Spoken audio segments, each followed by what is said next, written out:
we have to wake up. We have to say, look, here's 10, 15, 20 areas. Here's 10 or 20 institutions where the Chinese are very active, they're very influential, and they're also acting to make some of these institutions more akin to their own frame of reference. The question is, how much will these institutions allow that to happen? Do they even know that it's happening? Are there checks and balances in place to prevent it from happening? That's Daniel Wagner, and this is episode 124 of the All Things Risk podcast.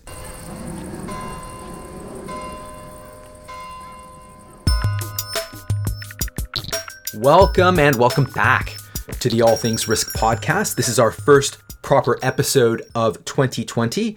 My name is Ben Catania. I am your host. This is my show. And in the first episode of the year, some would argue the decade, depending on whether or not your decades start with a 0 or a 1, we welcome back Daniel Wagner to the show. And this time, Daniel joins us to discuss his latest book, The America-China Divide, The Race to Control the World. This is a book about what China's rise means for the United States and the rest of the world. The book is a very insightful follow-on from the one he had published last year, and he came on the show to discuss last year, China Vision. The America-China Divide describes how China has benefited from the US-led international system and the complexity of the US-China relationship. He describes a vision for the future that I think we all need to understand, discuss, and even shape. The book has received a number of very positive reviews from prominent policymakers and academics. And if you are a listener of the All Things Risk podcast, you will know that Daniel has a wonderful knack for explaining complex geopolitical phenomena in a way that is very understandable. So let's dive into the America-China divide.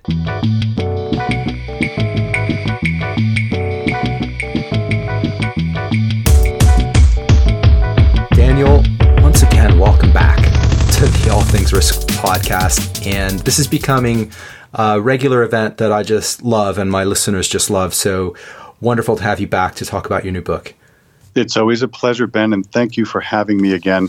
And, you know, we're like old friends which are getting together for a casual conversation, maybe over a glass of wine across the Atlantic. Yes? Absolutely. Absolutely. That's what it's become, which is great. So we'll talk about your latest book, The America-China Divide, The Race to Control the World. When I read this book, what I took away from it was it's a follow-on to China Vision. I read China Vision several months ago when we had you on the podcast to talk about that. And China Vision was obviously is all about how China's creating the world in its own image. And this feels like a discussion about how the U.S. primarily is responding or not responding to that. And I thought it was quite insightful because it raises a number of important questions about the future, which I think are necessary and thought-provoking. What was the origin story of this book? Why did you decide to pull this one together? Sure. So, I mean, I think you're right in saying that this is maybe a natural, not sequel, but follow-on to China Vision, because it's not like the China story has gone away or gotten any less important or significant. But as the trade war has gone on between the two countries, it occurred to me that this is about much more than just that. Many people are inclined to think of this as, you know, primarily an economic issue and maybe to some extent a political issue. But in my mind, as the subtitle suggests, this is about much more than that. It's about ultimately who's going to pull the levers on much of what happens in the world. And the reason that I suggest in the subtitle that it's a race to control the world is because if there are any two countries that are in a position to control the world, although no individual and no country truly controls the world, in their own mind, I think that's ultimately the objective. Now, I don't necessarily say that vis-a-vis the U.S. And I should also add that in the preface of this book, I readily admit that I'm a proud American, that I certainly If I had to choose which side of the dialectic I'm going to put more favor on, it's going to be the American side of the coin. I get all that. But I also say that, I'm a citizen of the world, and both the U.S. and China are worthy of praise and criticism on this subject, and they both contribute to the ongoing dilemmas and conflicts. And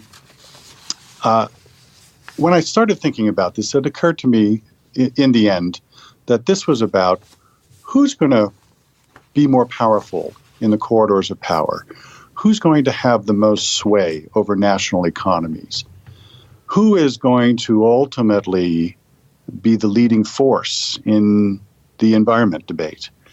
These types of issues, I think, is what's really at stake in terms of the ongoing conflict between the two countries. And I'm sure we'll talk about this later, but no matter what happens after this Phase 1 agreement between the two countries for the trade issue is going to be implemented, that's going to take a long time to address, and that's just a small piece, I think, of what's really at stake here. Well, let's start with your first chapter on ideology. And we in the West, perhaps naively, have thought that economic openness and political openness that they coincide, that one drives the other and vice versa. And China's story certainly has demonstrated that not to be the case. And that all of a sudden creates a very different view of the world. And really, to me, the way you describe it in the book is the driving force of what we're talking about, and perhaps why so many in the West are reluctant to, or have been reluctant to really face up to what China's doing, because it challenges a lot of core values and beliefs that many of us grew up with. That's right. I think there's so much that the average person in either country takes for granted about their system, their type of government, the types of lives that they live. They don't necessarily think about the bigger picture. I mean, there's an ideological choice in a way, because the two sides are very similar and very, very different in obvious ways. But what they share is an unusual ability to influence what goes on in the world by virtue of technology and their global brands and the financial fists that they wield, and a whole host of other things that speak to the nature of their ideology, the foundation of their ideology. In China's case, as I've said previously, this is really, from the average Chinese person's mind, them sort of stepping up to the plate and assuming the rightful, influential, significant role that they believe they should have in the world. And of course, by virtue of the fact that it's the world's second largest economy, and that, so many transactions are done on so many levels that involve Chinese companies, et cetera, et cetera. Ideology seems to get lost in all of this. It's like, I'm doing a transaction. These are the people I'm doing it with. They're not thinking about whether I'm an authoritarian government or whether I'm a capitalist government. They're thinking about, do I have something that the other folks want? And a lot of this can get lost in the shuffle about some of the bigger ideological questions. And so the chapter really addresses some of the things that one might ordinarily consider if you're going to think about that, how the ideology plays into things. One of the things that I found interesting about that chapter is the discussion around China claiming some of the moral high ground internationally, particularly in these days of the Trump administration in the U.S., whether that's around the climate debate or even trade, that China seems to be trying to step in on that front. And you describe later on how she goes into some of these summits very much under the assumption, or giving the air that China is the soon to be superpower in the world and world leader. And I found that to be quite interesting, because you do describe a huge amount of pragmatism that China has taken, but what we're seeing now is China trying to, I suppose, exploit some of the weaknesses and inherent contradictions in the U.S. foreign policy discussion and the U.S. stance to foreign policy and possibly to the West more largely. Be keen for you to expand on that. Yeah, certainly America slipping from its moral high ground, not just by virtue of what's gone on in the last 3 years under the Trump administration on a foreign policy and a host of other levels, but there were a lot of people by virtue of the wars that have been fought in this century that involved America that were certainly questioning its moral status, its right to lecture anybody else on a whole host of other things, including things like corruption. That's something that's always mystified me, how the American government tends to lecture other countries about their corruption, when in fact the corruption we have in D.C. is institutionalized and legalized. What do you call that? So there's that element of it. If you think back also in 2009 and 10 during the Great Recession and how China was able to weather that by virtue of the fact that they did not integrate themselves so fully in the global financial system, for example, and they did have a different approach to fiscal management.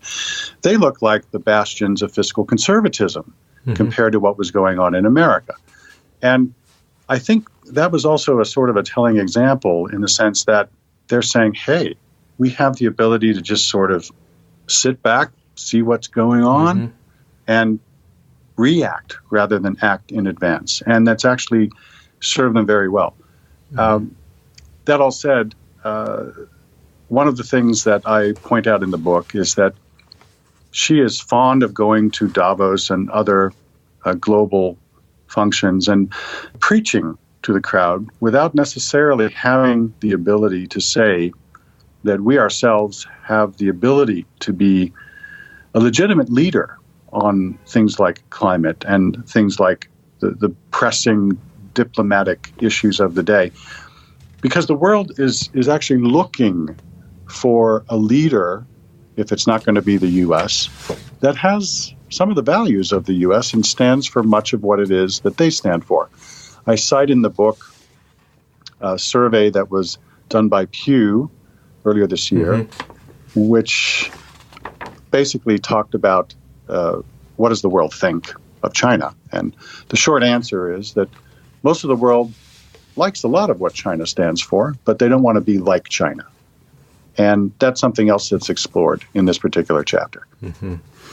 And you also talk about China's influence in Africa in this chapter. And I was quite taken by when you cite that China actually creates more jobs in Africa than any other foreign investor. And so it's not any mystery as to why in that Pew research that there is a favorable opinion of China. That's right. And you might say, well, how do they create all those jobs?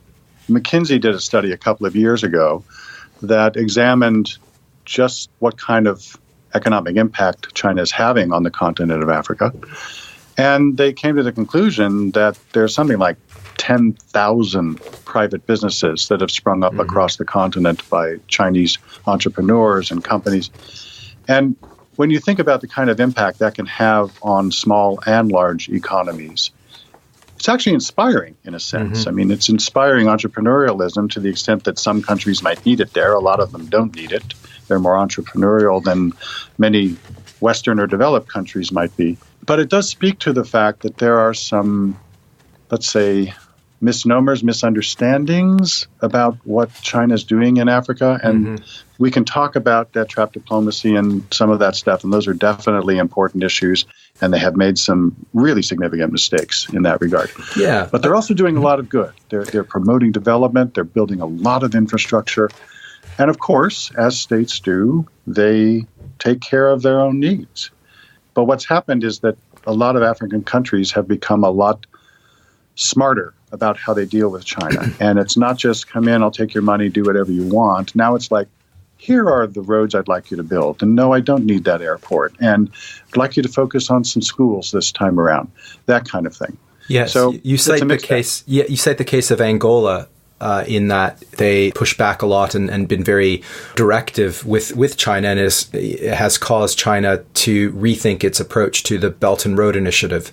That's right. And it's not just in Africa. There's been a lot of pushback in a lot of places, like in Malaysia and in Myanmar. You can just go around the world, and there's been pushback pretty much everywhere to the original approach that the Chinese took to the BRI, the Belt and Road Initiative.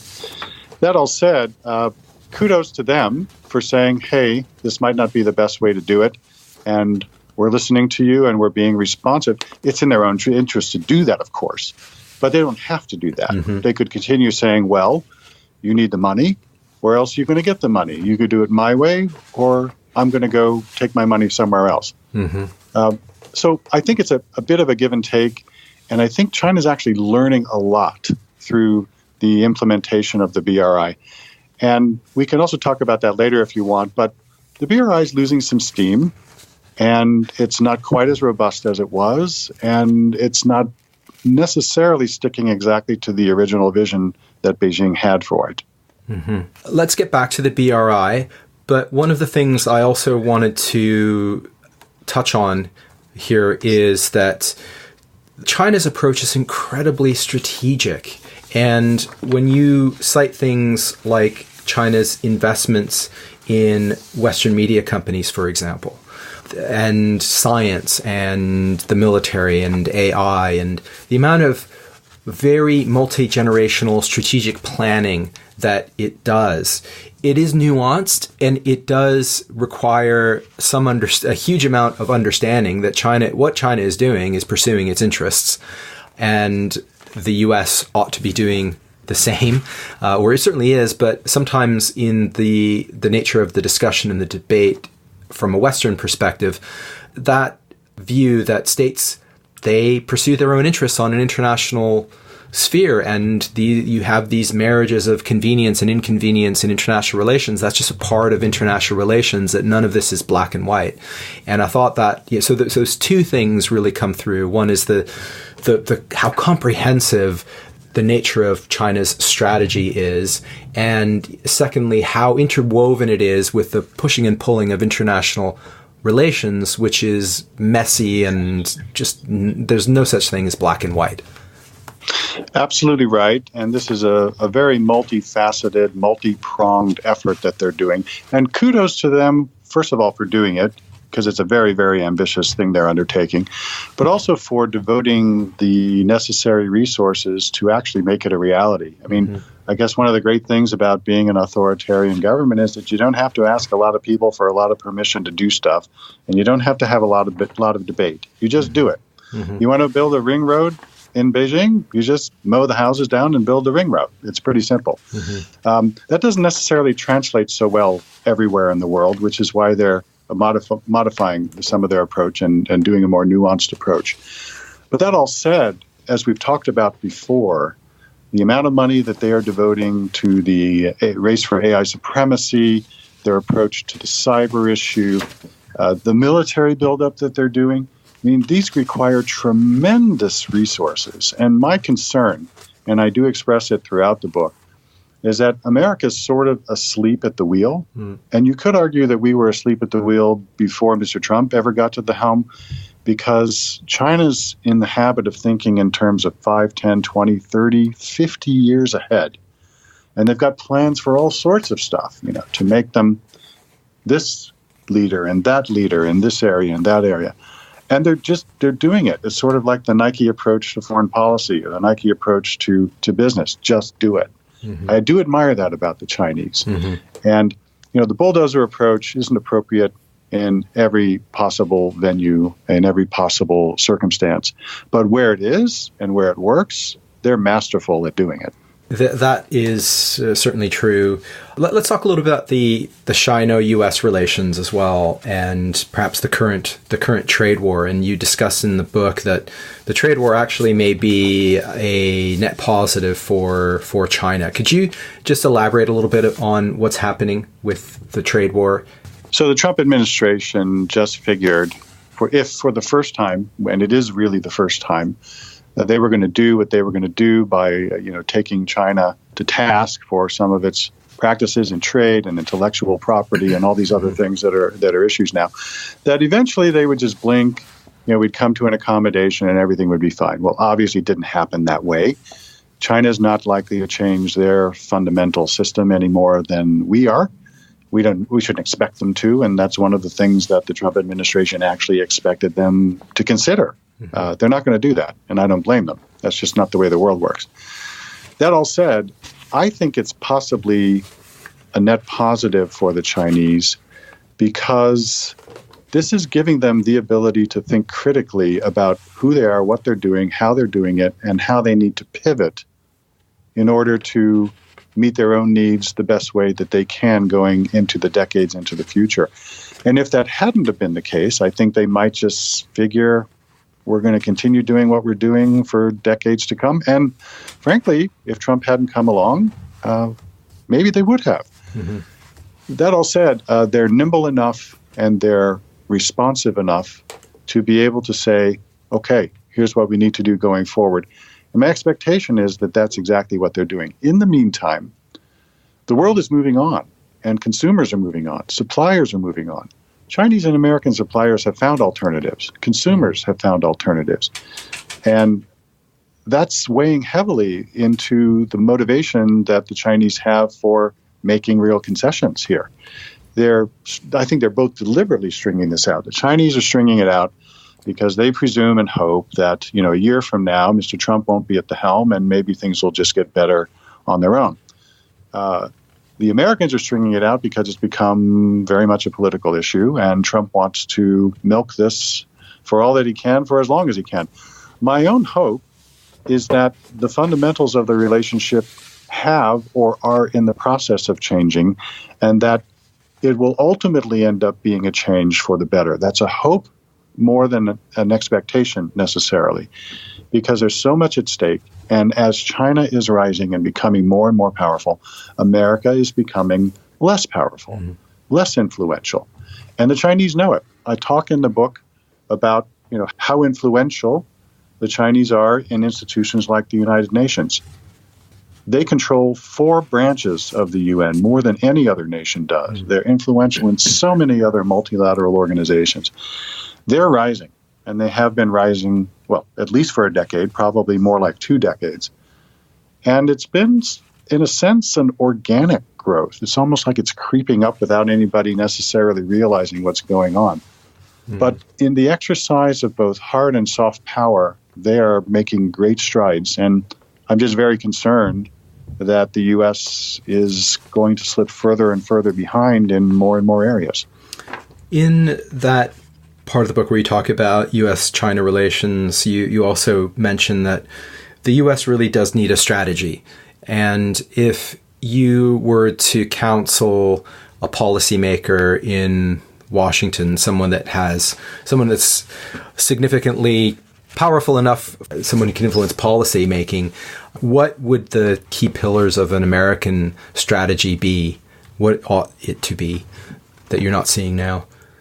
I would like to see more deliberate, thoughtful, forceful action on a whole host of areas. And I was heartened, by the way, to see that the Trump desire for an American Space Force was actually formally came into place in December 2019, because that's very, very important. That's one of the things that the Chinese and the Russians are pursuing. And if we're not on board on that, well, I mean, the game will quickly be over, because you need, a pretty advanced lead in order to make meaningful progress in areas like that. But on the military front, China already has the world's largest navy. It's already pouring a significant percentage of its GDP into its own military buildup. And we have the South China Sea, which we've spoken about before, wherein a de facto expropriation of these islands and militarization of these islands has occurred. And we just watched and let it happen. We can't be reactive anymore. We have to have a certain strategy for cyber, for AI, for military, for the environment, for all of these things. And we need to reassume leadership. Because what China is doing is they're basically slowly carefully, deliberately assuming a leadership role in all of these areas. Before you know it, we're the ones who are going to be playing catch up. And I mean catch up in the current decade, the one starting in January. It won't be too long before they are the largest economy. It won't be too long before they have the biggest military, et cetera, et cetera. What is America going to do when it's playing catch up in all these areas? Mm-hmm.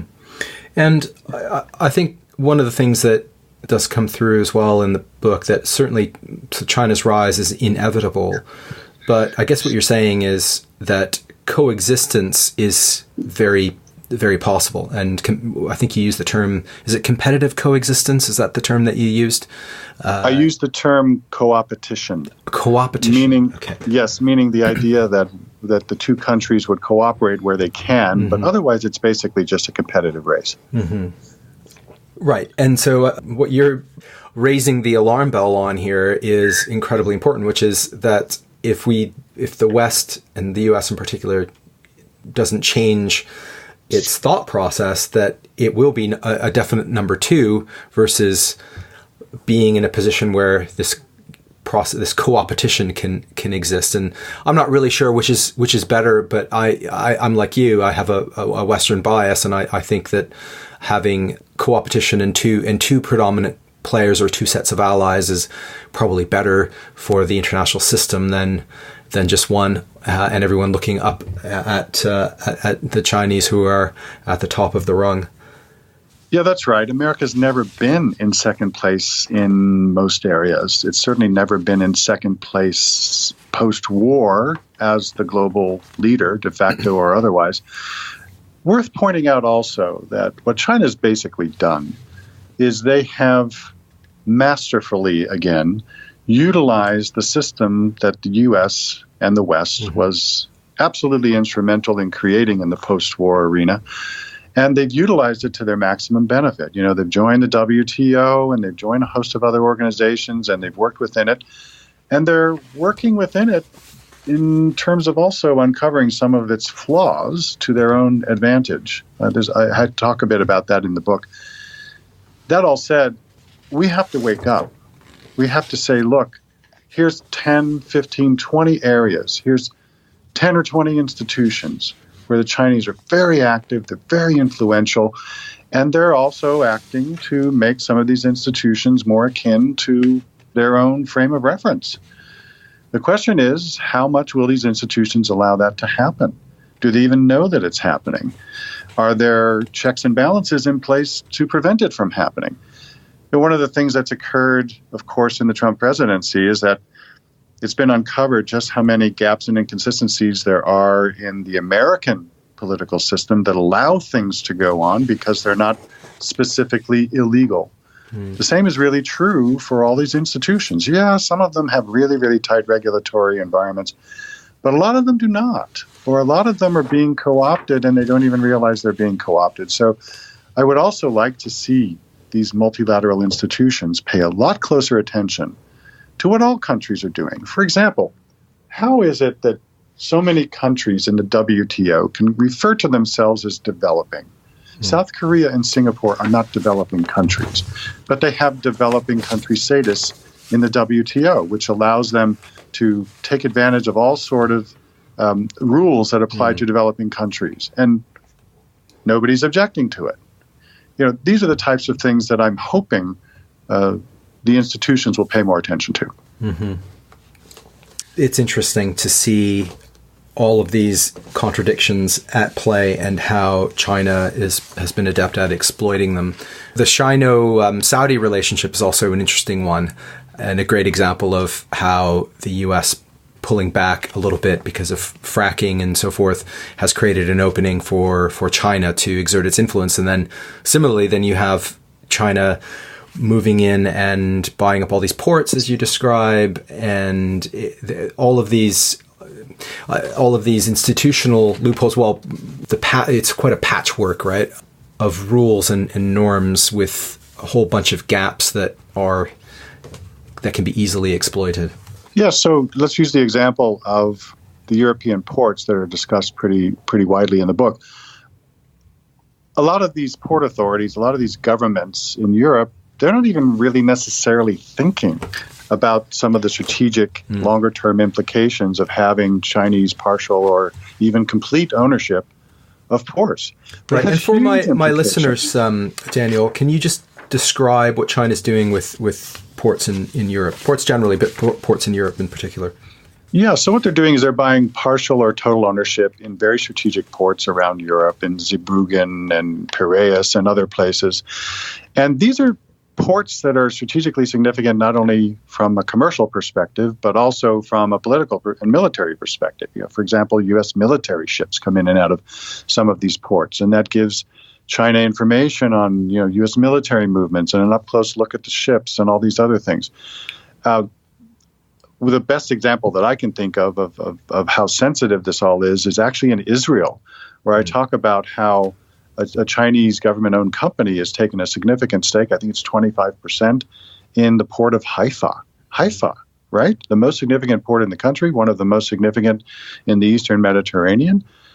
From a military perspective, there's all sorts of military ships that come in and out of that port, for example. And the U.S. government has basically said to Israel, hey, we've got this special relationship and it's always going to be special, et cetera. But if you go through with this, and they did, we're not going to be sharing quite so much intelligence with you. And that's just one example of some of the implications involved here. What the Chinese are doing is they're extending, as you might expect, their economic commercial reach. They're also, of course, strengthening their relationships with these countries in the process. That's all fine and dandy. Nobody's holding a gun to anybody's head to force them to sell stakes. But in the case of Israel, for example, China's a very, very significant market to them. Number one for Asia, obviously. And would they rather be friends with China? Sure they would. Are they having to make a difficult choice? Yes, they are. Did they have to do it the way they did? No, they didn't. In fact, a lot of the approvals that would normally be in place throughout the Israeli government for the purchase of something like this, my understanding is that they weren't done quite that way. There was more of a political decision that was done. But they have very, very long-term consequences. I suppose if a government wants to forcibly divest themselves from a partnership with China in some of these ports, ultimately I suppose they could do it. That would have obvious negative impacts on future relationship with China. The Chinese know it. Governments know it. So I guess ultimately the question is, are these people aware of what the long-term consequences and implications are? And if they aren't, should they be? Yes, they should. Mm-hmm.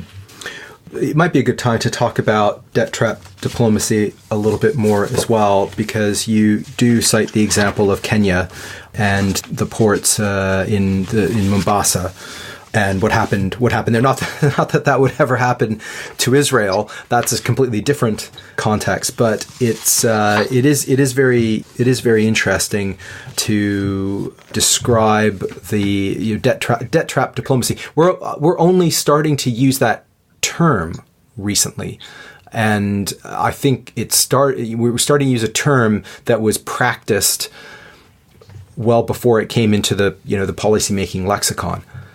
At least that's my perspective on it. I hadn't heard that term used quite so much in the last 12 months as in the 5 years preceding it.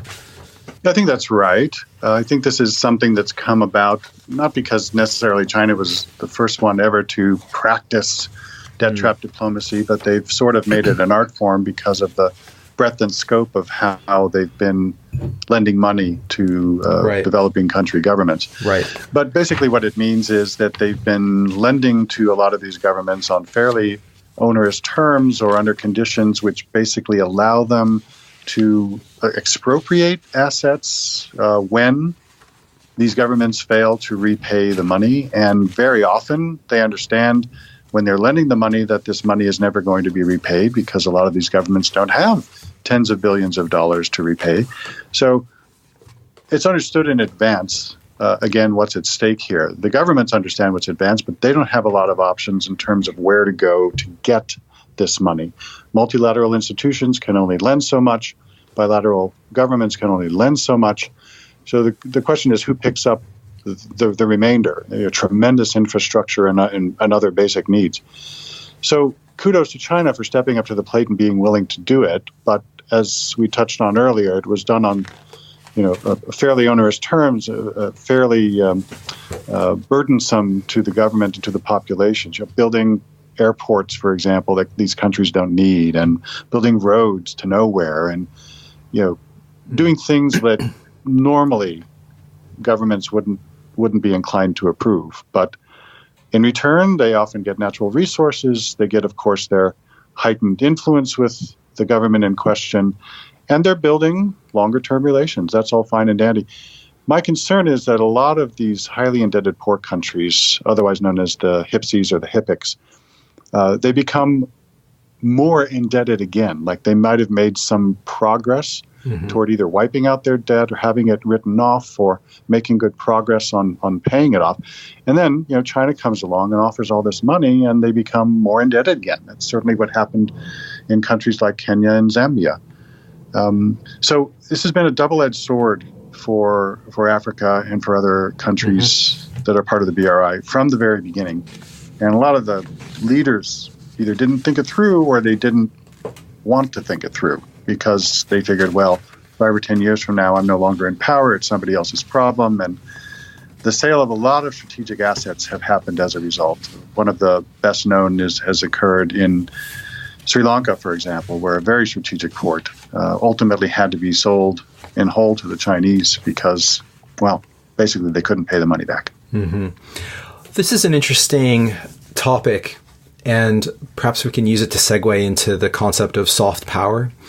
Because I suppose if you're Chinese or someone who's critical of Western approaches, you could say, well, China's just doing what the West has done for decades, and the United States in particular, indebting countries in Latin America and then imposing all types of conditions that were beneficial to American investors and American financial institutions. One of my former guests, John Perkins, wrote a whole book about it, the so-called economic hitman thesis and conspiracy, and there are so many other contradictions. I suppose if you're Chinese, you could point to in terms of contradictions around human rights and all types of things that the West say that they're doing and the Americans say they're doing, but are doing something else. And so there's also this very interesting thing that you bring out in the book about changes in soft power, and that China is actually doing some things to enhance its soft power. So perhaps we could talk a little bit about that, because this is a nice segue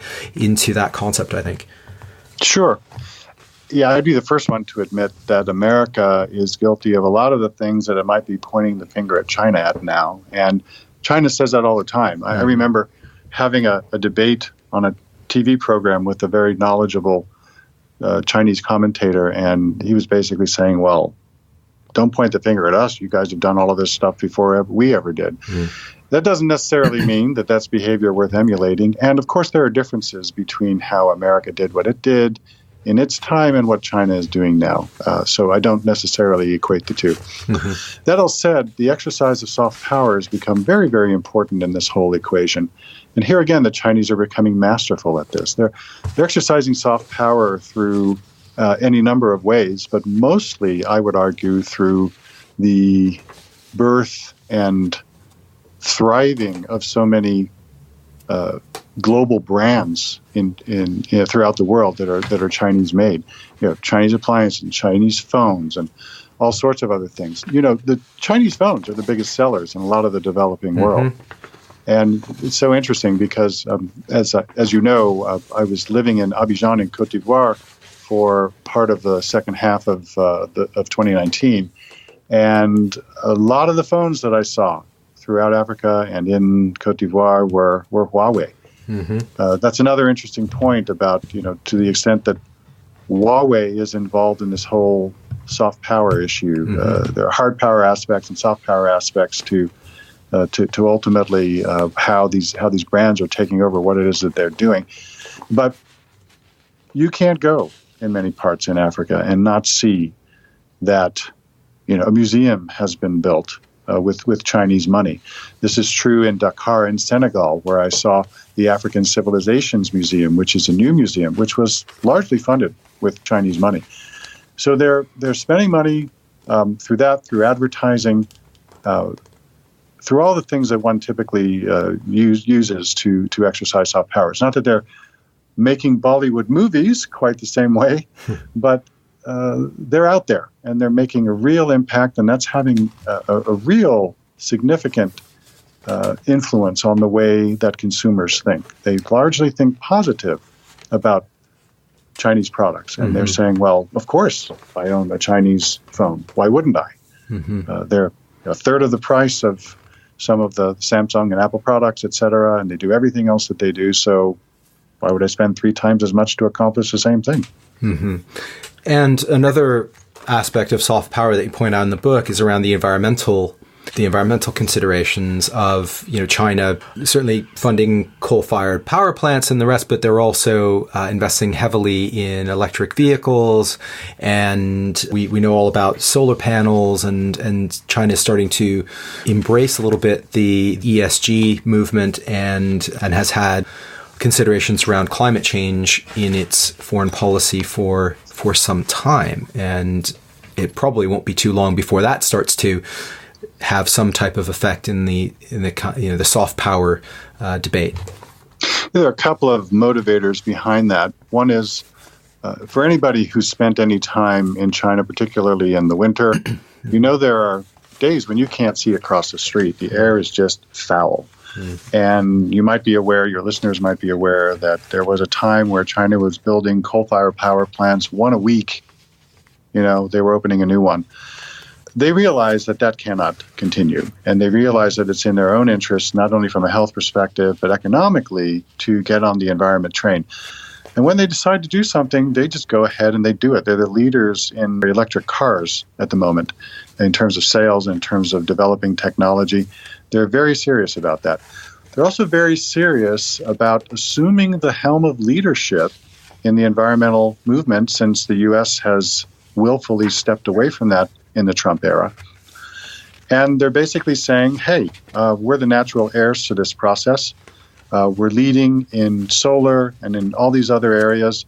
Why shouldn't we lead the movement? This is happening at a time, of course, where they're selling dirty coal technology via the BRI to much of the developing world. And there are countries that didn't previously even have coal-fired power plants that now have them and are, unfortunately, joining the ranks of the countries that weren't previously significant polluters.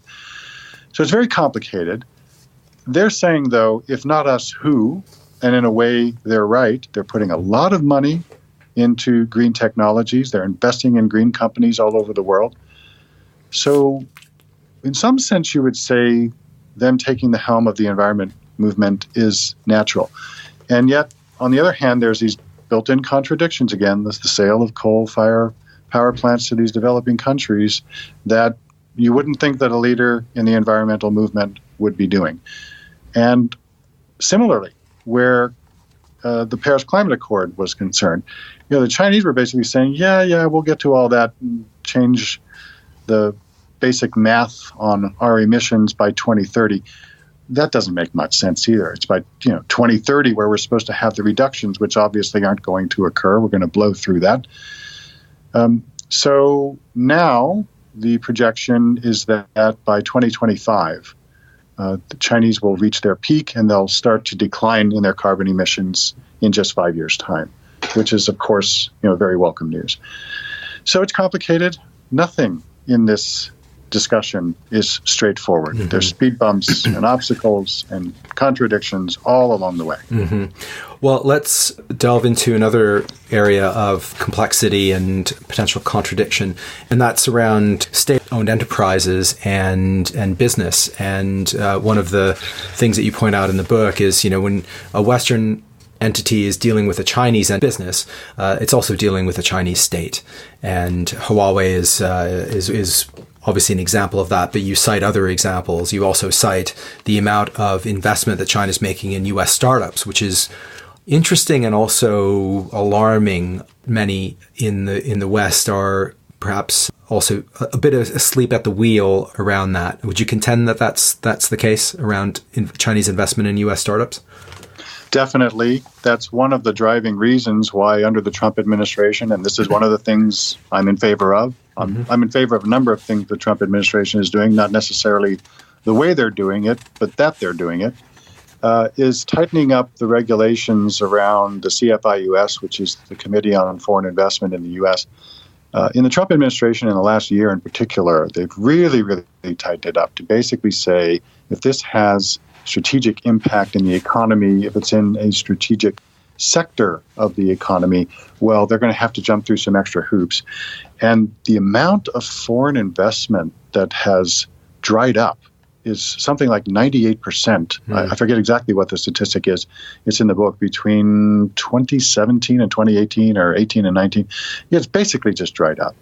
A big part of the reason is, of course, the sparring that's going on between the two. But another part is that the U.S. government has gotten a little smarter about keeping tabs on how China invests, what it invests in startups and other countries in strategic sectors in the U.S. And it's not just the U.S. I think some other countries are getting smarter about this as well.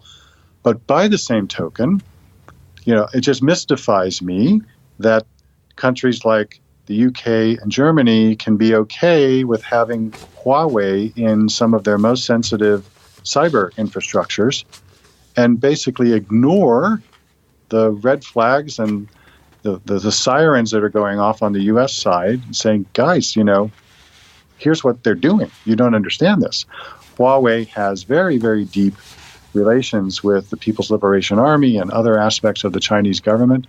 It's not just some simple, innocent, commercial entity that's just competing on the global stage. It's not that simple. Right. I know in the UK, the discussion is between having Huawei in core versus non-core technologies in the 5G network. I'm not quite sure what the distinction is between what's core and non-core. But as you know, with 5G, everything will be connected to everything. So it does create alarm bells. That's an issue. And the other issue is, okay, you may not want then Huawei 5G. Where are you going to go? You go to Ericsson and maybe a few other Western companies? I mean, very few that are in the race. And Huawei's already working on 6G, right? They're rolling out 5G. They're working on 6G. Jeez. Who else is doing that? Yes.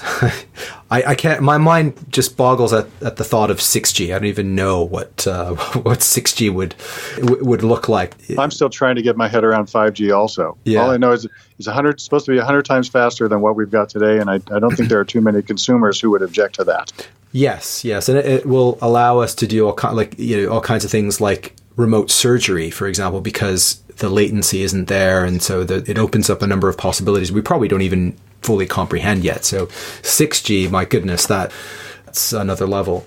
Well, here again, kudos to the Chinese. I mean, they're so forward-thinking.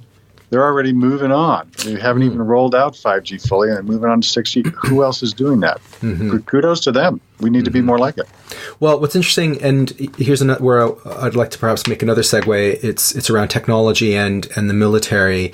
And at one point in your book, you talk about U.S. analysts thinking or believing that Chinese investment startups will prevent ideas and technology they represent from becoming part of the U.S. military. And actually, as far as I understand, a lot of the things that we consider to be developed by startups were actually developed by the U.S. military. As far as I'm aware, for example, the touch screen that Apple uses, way back when it launched the iPhone, was actually developed by the U.S. military.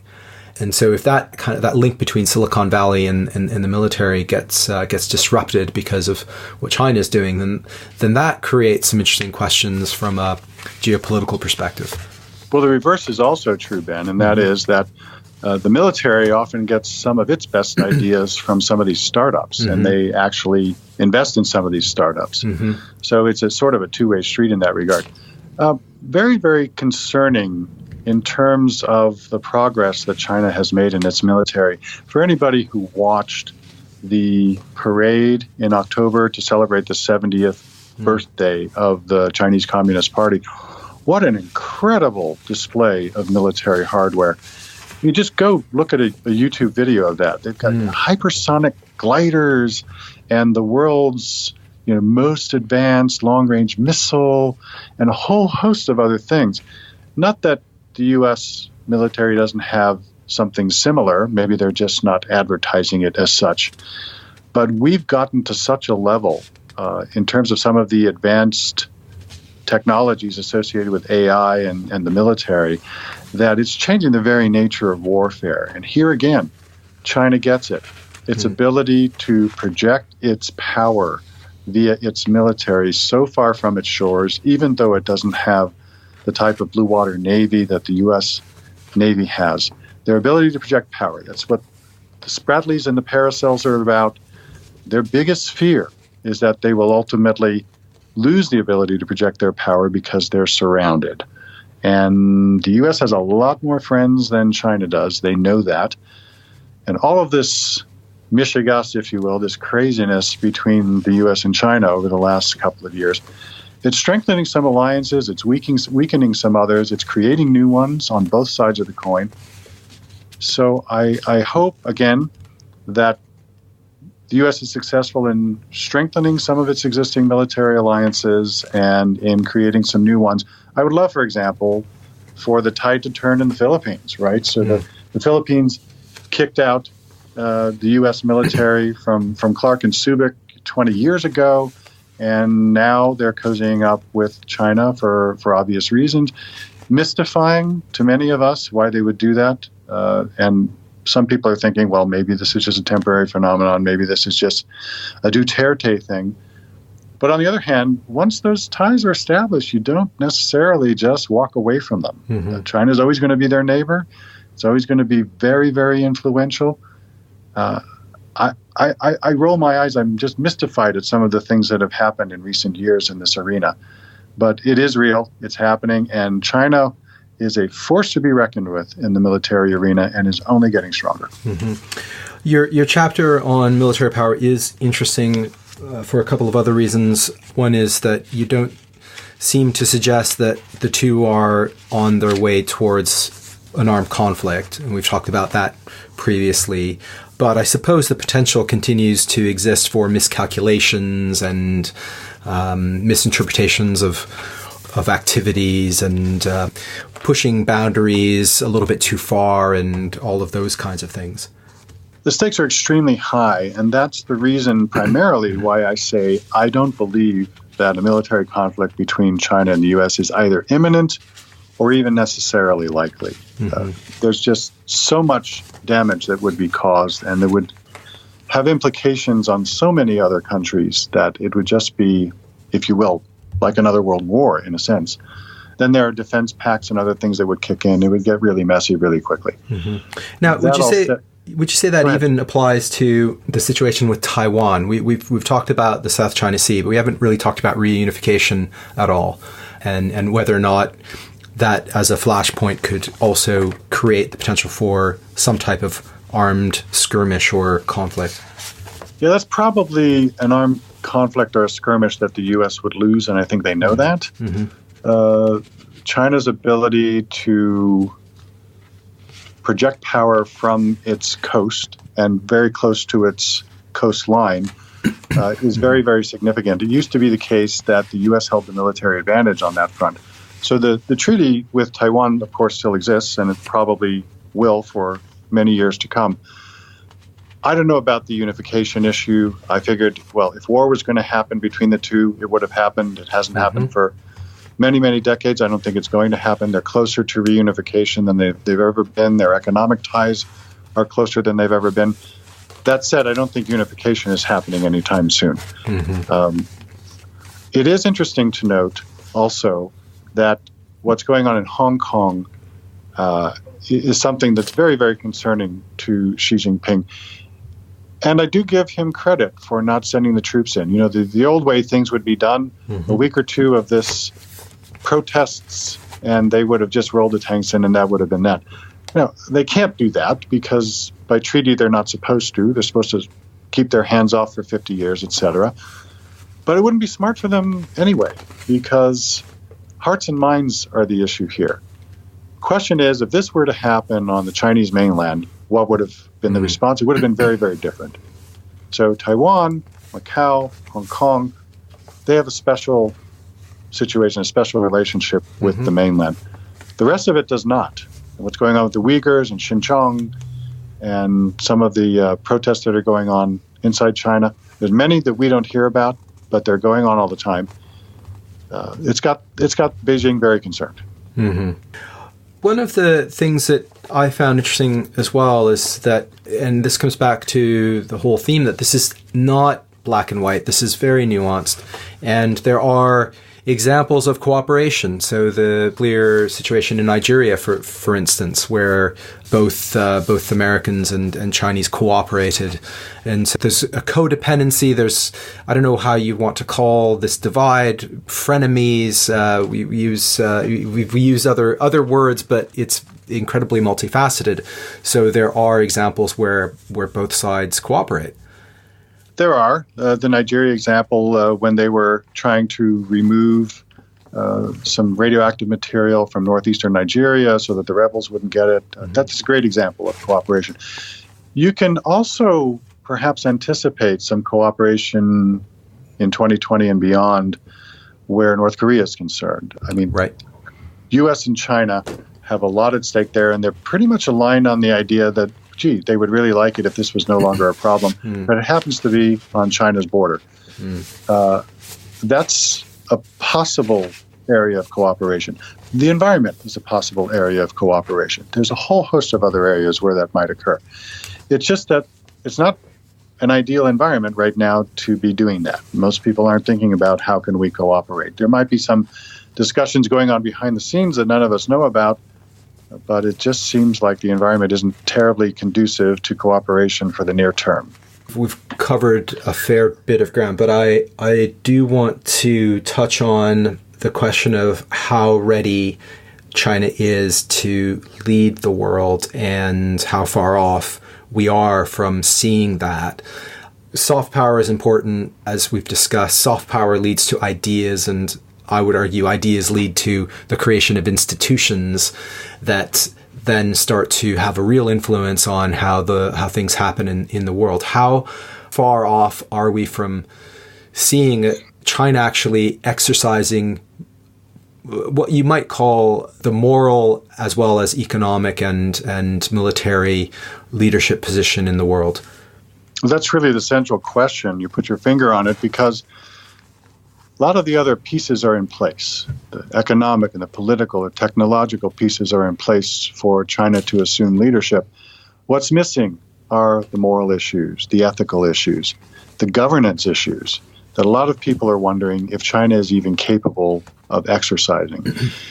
They're capable of exercising it their own way, but their own way is not necessarily something that much of the rest of the world wants.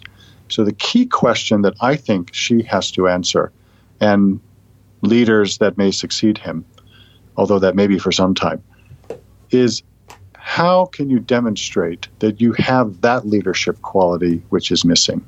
It's one thing to get up and speak in Davos and these other world forums and proclaim this or proclaim that. Where's the proof that it can actually be implemented, and it can be implemented in a manner that's broadly acceptable to the majority of the world? That remains the issue. I think that's a great place to start to wrap things up. I did want to ask you one further question, and that is, if you were to be able to choose a few individuals, however many you wanted to name, but maybe no more than 5, let's say, that would pick up your book and read it and absorb everything that's in it, who would those individuals be? Well, the two obvious ones, I think, would be Mr. Xi and Mr. Trump. But there are people who work underneath both of these gentlemen who I think it would be important to read, because I've tried to make this an intellectually honest exercise. I might be biased in my own ways. I readily admit that. But I think I raise a lot of issues that are worthy of serious discussion and consideration. And the national security advisors of both countries, the foreign ministers of both countries, commercial individuals. I mean, if I had my way, people throughout both governments and beyond would be reading it, because these are the folks who really have the power to do something about this. I think it's important that business leaders who haven't thought about some of these subjects perhaps consider what's being said in the book. And if it succeeds also in raising the dialectic and some of these issues become more broadly discussed, or maybe even discussed for the first time in public fora, I'd be delighted. I'm under no illusion about what impact it might have, but if it could even have a small impact, and my objective is for the U.S. to become better at what it's doing in this arena, and if that were to happen, I'd be very pleased. Yes, I think those are all very, very important. I hope more than just a handful of policymakers read your book, and as you say, some business leaders as well. Actually, that would be an interesting thing to get your view on. If there was what would you say to the CEO of let's say a major S&P 500 company about doing business in China that perhaps they may not have heard before? First of all, I would say consider very carefully whether you want to do it at all. Because one of the things I point out in the book is that there are so many thousands of businesses that have established themselves in China in pursuit of profit and believing that 1.4 billion customers is not something you can walk away from, etc. And yet a lot of the terms and conditions under which they must operate or what enables them to enter the market in the first place, they would never do anywhere else. But because it's China, they do it. So my first question would basically be, have you thought about the implications of establishing a business or continuing to operate in China? It's only getting more difficult to operate. Many businesses will tell you that. More onerous, more restrictive. And if you wouldn't do it in 100 other countries, why would you do it in China? I think that's very valid advice. Sometimes that sort of herd mentality really affects business decisions in the wrong way. So, we have to be in China, we have to be in this market. Thinking very carefully about that is important. One thing I would also say, not to a business leader, but I suppose to any listener, is I'd urge them to read your book.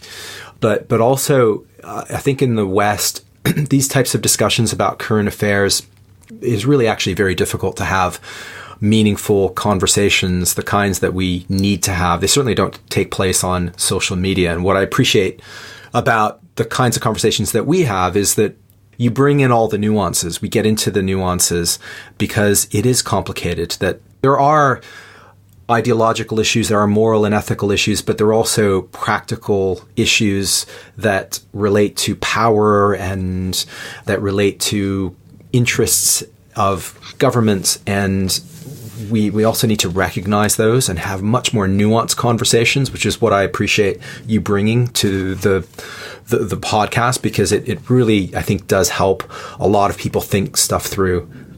I appreciate you saying that, Ben, but let's not forget, this podcast is all about risk. And I think a lot of people don't necessarily think too much about risk when they engage in business in China or necessarily with Chinese companies. They're just saying they're competitors or they're competitive or I have to be in the arena in order to say that I'm a player. Got to think about the risks. Yes, and when we talk about risks, these are all shades of gray, and risk is about it's about uncertainty and probabilities of certain things. So, how much are you willing to bet on a few things based on what you've heard, right, about China and about a decision related to China, or about an opinion that you might have about what might happen in the world? I think you do a very good job of also cautioning people about being too predictive as well about what may happen. But I think one of the things that is very clear is that it is China's century, and the question becomes, what do we do about it? I would be delighted if at the end of the day, after all of this initial conflict is over, this primarily economic conflict is over, I would be delighted if the leaders of the two countries could find a way to, this sounds a little corny, but basically lock arms and work together, because what's at stake ultimately is the future of this planet. And I'm not saying that as some environmental tree hugger, and I'm not saying that as some far left kind of political thinker. I'm not any of those things. I'm saying that because it's in everyone's mutual interest that these two great nations find a way to work together for everybody's collective benefit. That might sound totally idealistic and dreamlike, and perhaps it is. But in the back of my mind, I'm thinking, well, maybe cooler heads, calmer, more sensible heads will ultimately prevail. I certainly hope so. Well, I think that's a wonderful place to wrap things up. Was there anything that you didn't get a chance to mention that you wanted to before we close things off? I would just say that I made a deliberate effort in having this book reviewed to send it exclusively to people who are China specialists in universities and in think tanks. And I'm really pleased that I got a universally positive response to the book, because these are people who think and breathe China every day. And some of them have been very enthusiastic in terms of recommending the book. And so I hope that I've made a contribution here, a real meaningful contribution to the subject of Chinese and international relations. And again, if that happens to be the case, and if people who ultimately read the book agree, I would be very happy. Fantastic. Well, it's an important book and a great contribution in my estimation. Where can people get themselves a copy and follow your work as well, and all of that great stuff? So I am making this the fourth book that I've published exclusively through Amazon. I'm a believer in their self-publishing platform for a lot of different reasons. So it is on Amazon, and as of the 6th of January, if not a little bit sooner, the print and Kindle versions will be available, and shortly thereafter, the audio book version. Pre-orders are available before the 6th, just for the Kindle. So that all said, people can follow me on countryrisksolutions.com. I put all of my publications and interviews on the website. And as usual, I'm sure there'll be a time soon enough when you and I will speak again. Absolutely. Daniel, this was great as usual. So thank you so much once again for coming on the show. My pleasure, Ben. Thanks. All right. I hope you all enjoyed that and found it useful. Let us know what you think. As always, links are in the show notes, and be sure to give Daniel a follow. Once again, Happy New Year and best wishes for 2020 for all of you. We will be back soon. Subscribe and don't miss out on more great stuff. Until then, and as always, don't forget, risk is life.